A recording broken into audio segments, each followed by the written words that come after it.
മണിപ്പൂരിലുണ്ടായ വെടിവെപ്പിൽ 2 പേർ കൊല്ലപ്പെട്ടു. ദില്ലിയിൽ നിന്നും അബ്ദുൾ റഷീദ് ചേർന്ന വിശദാംശങ്ങളുമായി. റഷീദ്, എപ്പോഴായിരുന്നു സംഭവം? എന്താണ് പോലീസ് ഇത് സംബന്ധിച്ച് നൽകുന്ന വിശദീകരണം?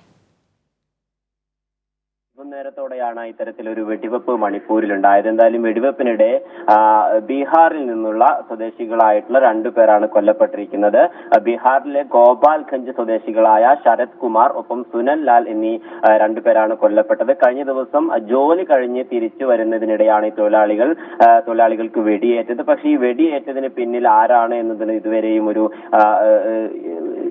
ഇതുവരെയും ഒരു വ്യക്തത വരുത്താൻ പോലീസിന് കഴിഞ്ഞ ഒരു വർഷത്തിനിടെയായി നിരവധി വെടിവെപ്പുകളും കലാപവുമാണ് മണിപ്പൂരിൽ നടന്നുകൊണ്ടിരിക്കുന്നത്. എന്തായാലും കുക്കി വിഭാഗങ്ങളും മെയ്തേ വിഭാഗങ്ങളും വലിയ രീതിയിൽ സംഘർഷമുണ്ടാകുന്ന ഈ മെയ്തേ വിഭാഗങ്ങൾ വലിയ രീതിയിൽ തിങ്ങിപ്പാർക്കുന്ന കെയ്റക് ഏരിയയിലാണ് ഇത്തരത്തിലൊരു വെടിവെപ്പ് ഉണ്ടായിരിക്കുന്നത്.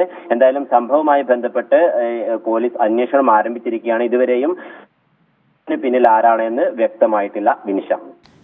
ശരി റഷീദ്, മണിപ്പൂരിൽ ബീഹാറിൽ നിന്നുള്ള കുടിയേറ്റ തൊഴിലാളികൾ വെടിയേറ്റ് മരിച്ചു. വിശദാംശങ്ങളാണ് റഷീദ് പങ്കുവച്ചത്.